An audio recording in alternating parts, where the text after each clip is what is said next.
here start to finish for our trip to Chincoteague Island for the 100th pony swim in July 2025. When we arrived, we headed straight to the carnival grounds to see the ponies that were already there, and like here, we were checking out the auction site. Much smaller than I was thinking. And Riptide was already at the carnival grounds. After that, we headed back to our hotel at the Refuge Inn. We pet the ponies that were next door, and then we hopped on our bikes for a ride over to Chincoteague Island to see the herd in the South Corral. The northern herd had already done the beach walk, and now everybody was together in the South Corrals, except for the few ponies that were already over at the carnival grounds. We found our two favorite ponies, Little Bee's colt and Molly Rosebud's colt, who would eventually become ours.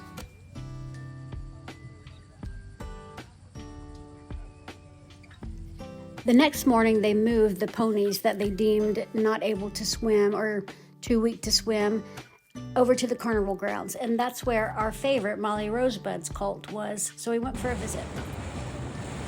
At 4 a.m., we headed over to the marina to jump on the boat so we could find a good spot the morning of the pony swim.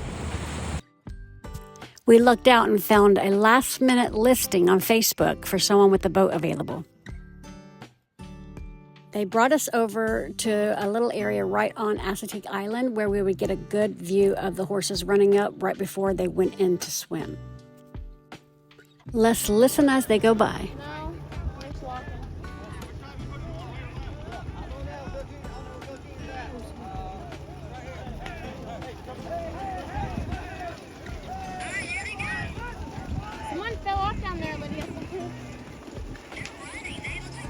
Yeah, they're trotting / cantering now.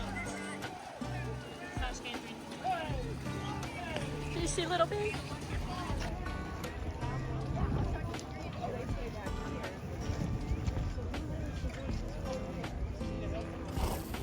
After swimming over, they stay on the shoreline to rest for about 45 minutes. So we jumped in the boat and headed over so we could find a good spot for the pony parade.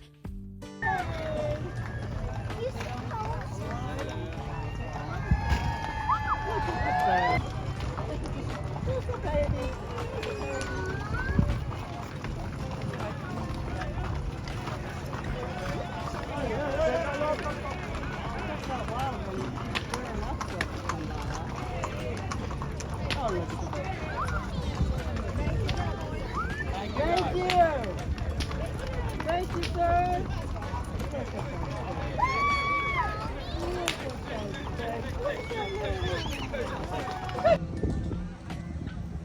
All the ponies made it safely to the carnival grounds.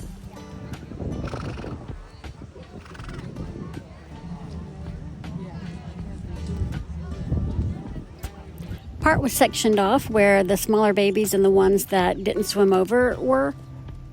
Here they are now. Molly Rosebud's baby's in there.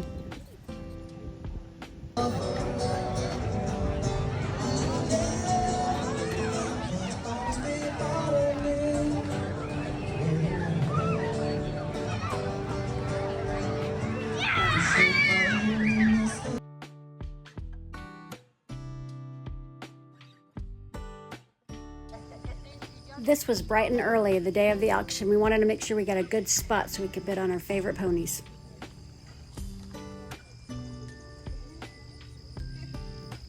This next part was hard for me to watch. This is where they ran the ponies through, they grabbed the foals and put them in their pens and let the moms and the stallions run through. I'll even catch a glimpse of Riptide.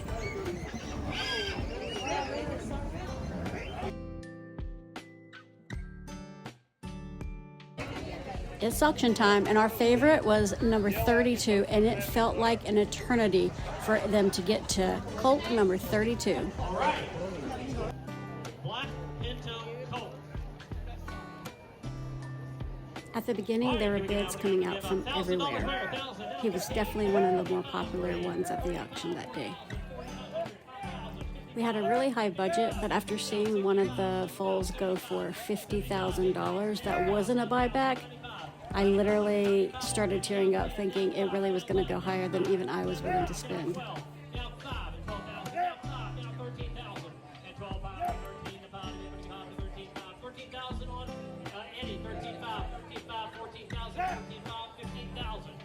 14,500, 15,500, 15,500, 15,500. I got 15,500, 16,000.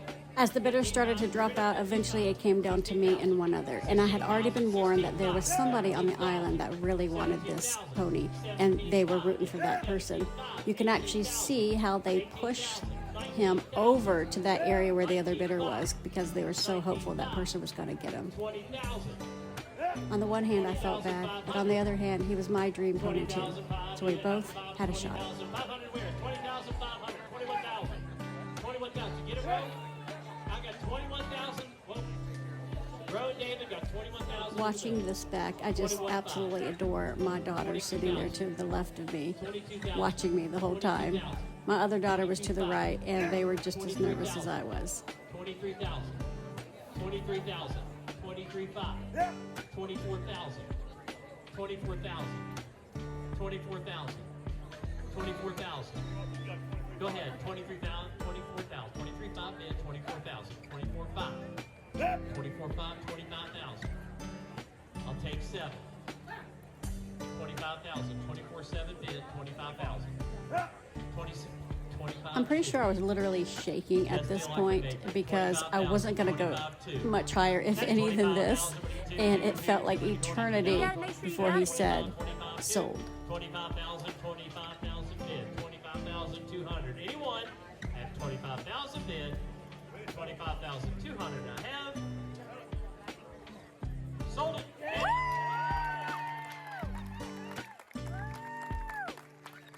You have to immediately go up to pay, and after that was all settled and he was officially ours, we spent the rest of the day relaxing, souvenir shopping, and having some sweet treats.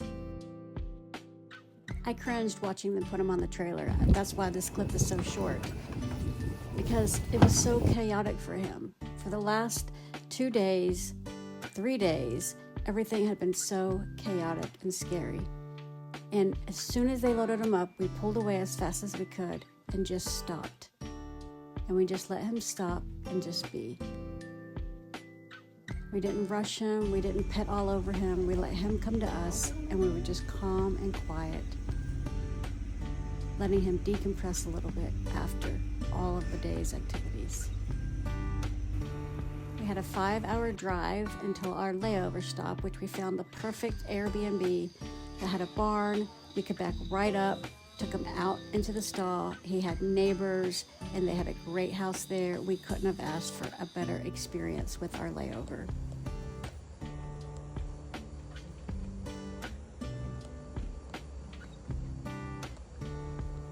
Now that we weren't as rushed, I let him see what a halter was, instead of it just being forced on him.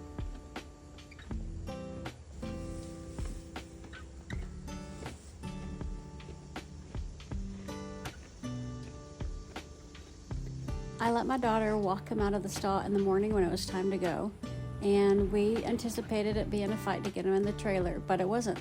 She let him smell it for a little bit, then I put the camera down, and we both walked him up there, got him in the trailer, and got him settled and ready for our next leg of the trip, another 5 hours down to Georgia.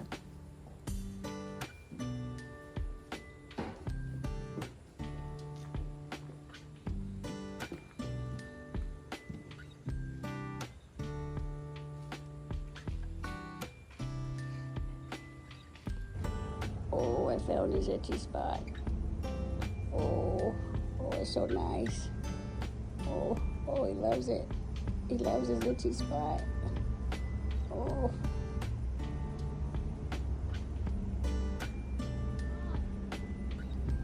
I was so happy to see that he would lay down and rest even in the trailer. And now we made it home to Athens, Georgia. He gets to meet the other horses, but all in all, we kept it super calm.